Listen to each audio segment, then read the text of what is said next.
Iran का युद्ध अब अपने चौथे हफ्ते में पहुंच चुका है और इसी बीच अमेरिकन प्रेसिडेंट डोनाल्ड ट्रंप का यह बयान सामने आया है।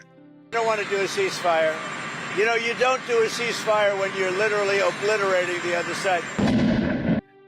जी हाँ, प्रेसिडेंट ट्रंप साफ कह रहे हैं कि ईरान के साथ सीज फायर यानी युद्ध विराम नहीं होगा।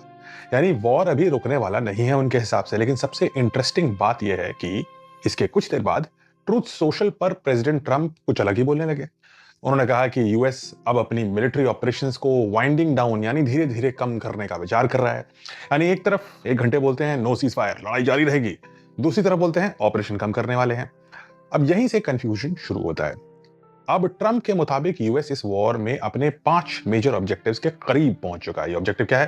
पहला ऑब्जेक्टिव यूएस का अकॉर्डिंग टू प्रेसिडेंट ट्रंप था ईरान की मिसाइल कैपेबिलिटी को पूरी तरीके से डिग्रेड करना। दूसरा अहम ऑब्जेक्टिव यूएस का था ईरान के डिफेंस इंडस्ट्रियल बेस को तबाह कर देना।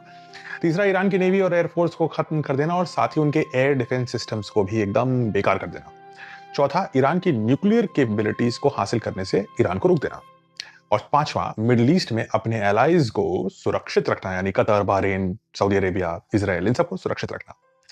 यानी यूएस का फोकस सिर्फ ईरान पर अटैक करना नहीं था, बल्कि पूरे रीजन में एक स्ट्रेटेजिक बैलेंस बनाना था उनके फेवर में। प्रेसिडेंट ट्रंप ने यह भी कहा कि स्ट्रेट ऑफ हॉर्मूज की सिक्योरिटी की जिम्मेदारी अब उन देशों को लेनी चाहिए जो इस रूट का इस्तेमाल करते हैं। मतलब मैं आऊंगा, आपका रास्ता तबाह कर दूंगा और उसके बाद चूंकि आपको रास्ते पे चलना है तो आप ही बनाओ उसे। यूएस सिर्फ सिक्योरिटी सपोर्ट करेगा, डायरेक्ट कंट्रोल नहीं लेने वाला। नहीं, जिम्मेदारी हमारी नहीं है। दूसरी तरफ ईरान का नैरेटिव बिल्कुल अलग है। ईरान के नए supreme leader Mujtaba Ali Khamenei ने दावा किया है कि एनिमी डिफीटेड हो चुका है, यानी अमेरिका हार चुका है। उन्होंने कहा कि ईरान के लोगों की यूनिटी ने यूएस और इजराइल की स्ट्रेटजी को फेल कर दिया क्योंकि उनकी सत्ता पलट नहीं हुई। यानी ये वॉर अब सिर्फ बैटलफील्ड पर ही नहीं, नैरेटिव की लड़ाई बन चुका है। एक तरफ ट्रंप अलग अलग बातें करते हैं हर घंटे और दूसरी तरफ खमेनी भी अलग अलग बातें करने शुरू हो गए हैं।